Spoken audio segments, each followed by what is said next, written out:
وہ نہ کھانا پکایا، ہمارا ایک حال سے تعلق ہے تو وہ دو دیگیں بچ گئی ہیں تو مزدوروں کو بھی دی ہیں، تو اب وہ آپ منگا لیں، بچے کھا لیں گے، کہیں لگ نہیں رہی۔ میں کیوں جیڑی کدھر نہیں لگ دی ہو مدرسے دینا ہے، آج کے بعد میں مدرسے کے ارد گرد نظر نہ آنا، تو روٹی تک کی نہیں جیڑی اسی کئی باری کھا لئیے۔ ہاں سانو تخت ہزارے دی لوڑ کی نالے کی لگے شہر بمبول دے نال اسی اپنی بال کے سیکنے ہاں سانو کی لگے کسی اور دے نال، یہ مذاق ہے، یہ کوئی اور کرے گا، ہم نہیں کرتے۔ ہم نے تو لنگر کھایا ہے ڈائریکٹ بریلی شریف جا کے، تو یہ کیا بات ہوئی کہ چھوٹے موٹے، اور پھر یہ کمزور لوگوں کی بات ہے۔ میں آپ کو ذمہ داری سے کہتا ہوں، دیکھیں حضرت عمر کو نبی پاک نے کچھ دیا تو عرض کی یا رسول اللہ کسی اور کو دے دے، فرمایا عمر جو بن مانگے ملے وہ تو اللہ کی طرف سے ہے۔ نذرانے کا معنی اور ہے، اور ریٹ طے کرنے کا معنی اور ہے، بکنے بکانے کا مطلب اور ہے۔ اپنی زندگی میں کچھ اصول طے کریں۔ یہ کیا بات ہوئی کہ صبح سے شام تک بندہ دین بتائے، اور حیرت اس کی ہو کہ شام کو پرچیاں گن رہا ہو کہ مینو آج کنے ہوئے نے، اور تو دیکھ تو صحیح تجھے زمانہ کیا سمجھتا ہے، اور تو نے اپنے آپ کو بیچنا شروع کر دیا، قطن نہیں، 1% بھی نہیں۔ تو اپنی زندگی عمل والی ہو، کردار والی۔ میں سنگیوں سے کہتا ہوں اتنی تقریریں سنی، فلانے کو 20 سال سنا، فلانے کو 21 سال، عمل کب کرنا ہے؟ عمل کا میں ایک صاحب ٹائم لینے آئے، کہنے لگے جی ساڑھی 21ویں سالانہ محفل لیتے، فلانے صاحب آئے، فلاں صاحب آئے، اب آپ کو لینے ہیں۔ میں کہا نماز پڑھتے ہو؟ کہتے نہیں، تو میں کہ 21 مولوی بدنام کرنے دے، انہیں رل کے بھی تینوں نمازی نہیں بنا سکے۔ تو نے محفل کا کیا نام رکھا ہوا ہے؟ یہ محفلیں، یہ جلسے، اس کا معنی کیا ہے اگر عمل نہیں کرنا تو؟ مطلب کیا ہے؟ ساری زندگی محفل، اور اب تو آسان ہو گیا ہے۔ میری بھی تصویریں لٹکی ہوتی ہیں، کبھی کسی کھمبے پہ کبھی کسی کھمبے پہ۔ کیا ضرورت ہے ان تکلفات؟ کیا فلانا لائیو ہے تو فلانا ادھر ہے تو فلانا ادھر ہے۔ دعا کرو کوئی جملہ اس کی بارگاہ میں قبول ہو، وہ اگر کوئی قبول کر لے پھر تو بڑی بات ہے۔ ہاں تے پئی نخرے ناز ہزار کرے تے جنوں پریتم اپنا آنکھیں نہ وجہ سہاگن ہوئی نہیں۔ اس لیے عمل والی زندگی اختیار کریں۔ اور آخری بات یہ، اخلاص نہ ہو تو بندہ اچھے فن کا مظاہرہ تو کر سکتا ہے لیکن زندگی میں سکون نہیں پا سکتا۔ مخلص نا، ریاکاری کا سادہ ترجمہ اداکاری ہے۔ ریاکاری کا سادہ ترجمہ، تو اداکاری کرتے بندہ تھک جاتا ہے، کتنی کو کرے گا۔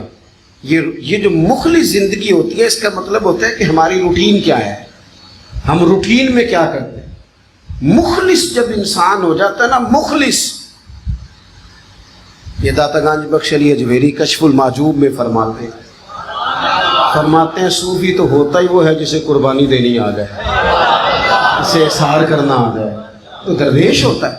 مخلص ہو جائیں آپ جس کے ساتھ، اور میں آپ کو کہتا ہوں ذمہ داری سے، اپنے ماں باپ سے بھی مخلص رہو، ابا سے کبھی جھوٹ نہ بولو، نہ ماں باپ کے مقابلے میں کبھی کسی کو اہمیت نہ دو، اپنے گھر والوں سے بھی مخلص ہو جاؤ، بہن بھائیوں سے مخلص ہو جاؤ، اپنے کام سے مخلص ہو جاؤ، اپنی زندگی میں سچ بولو، تھوڑے وعدے کر لو پر اتنے کرو جتنے نبھائے جا سکے، دائرہ تھوڑا بنا لو، لیکن دیکھنا تمہاری بے وفائیاں، جھوٹ، بددیانتیاں معروف نہ ہو جائیں دنیا میں۔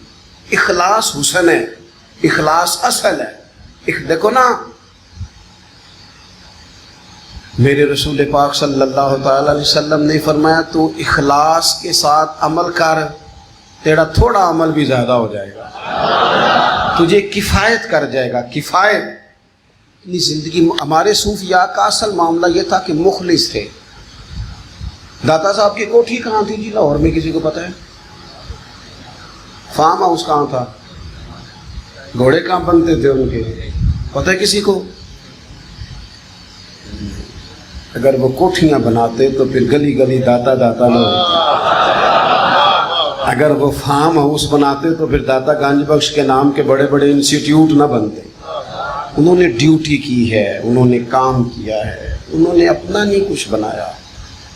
وہ نہ کسی کو راضی کرتے رہے، کسی کا نام جپتے رہے، کسی کو تسلی دیتے رہے، اور آخری دم یہ سارے صوفی کہتے رہے میں اپنی حیاتی تو قربان تھی ماں، او دیکھو میری محمد محمد پکیندے گزر گئی، دیکھو نا محمد محمد پکیندے گزر گئی، محمد محمد پکیندے گزر گئی صلی اللہ علیہ وسلم۔ اخلاص کے ساتھ رہیں، جس سے بھی دوستی لگائے نا مخلص ہو جائے للہیت۔ اگر دنیا کے لیے تعلق بناؤ گے نا، یہ ہمارے ہاں رشتہ داریاں ہوتی ہیں پیسے دے کے، ساری زندگی میاں بیوی کی لڑتے گزر جاتی، کیوں کہ خاوند کا ذہن ہوتا ہے لائے کچھ ہے، جس مقصد کے لیے شادی کی تھی پورا ہی نہیں ہو رہا۔ اور کئی دفعہ لڑکی والے بھی شادی کرتے ہیں کہ لڑکا بڑا مال کماتا ہے، پھر وہ روز مطالبہ ہوتا ہے لا پیسے کدھر ہیں۔ یہ تکلفات ہیں۔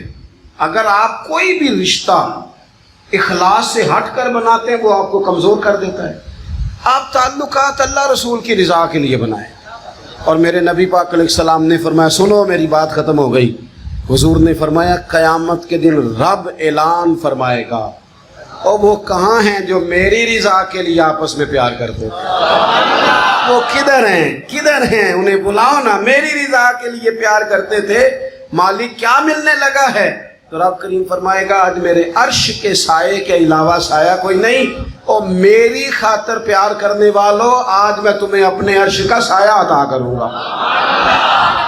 اپنی زندگی مخلص گزاریں، مخلص فی اللہ ہو جائیں، پھر سفر تھکاتا نہیں بندے کو، پھر کام آزمائش میں نہیں ڈالتا۔ جب میں نے بہت سارے لوگوں کو دیکھا ہے کہ وہ اکتائے رہتے ہیں، مخلص لوگوں کی بات نہیں کرتا، بعض دینی کام کرنے والے بھی اکتائے رہتے ہیں، کیوں بلا؟ وہ کام کرتے ہیں دنیا داری کے لیے، اکتا جاتے ہیں، تنگ آ جاتے ہیں۔ جو لوگ رب رسول کے لیے کرتے ہیں نا، ان کا معاملہ روحانی ہوتا ہے، اور روح کو تھکاوٹ نہیں ہوتی، روحیں تھکا نہیں کرتی، سفر جاری رہتے ہیں۔ علم، عمل، اخلاص، ان تینوں سواریوں پر سوار ہو کے وقت گزاریں گے تو منزل آسان ہو جائے گی۔ آپ نے اٹھنا نہیں، جیسا کہ مجھے میرے بھائی نے بتایا کہ نام خانی ہو گئی تھی، نہیں نہیں پڑھے نا شریف عرض کیا ہے، آپ بیٹھیں گے نا جی انشاءاللہ تعالیٰ۔ لو اچھا چلے سلام پڑھیں گی، سید صاحب دعا کریں، آئیں جی سلام پڑھیں۔ لنگر کا وسیع انتظام ہے، دعا ہوگی، پھر سید اسکر شاہ سے دعا فرمائیں گے، لنگر کھا کے جائیے گا۔ عشاء کی دعا فرمائیں۔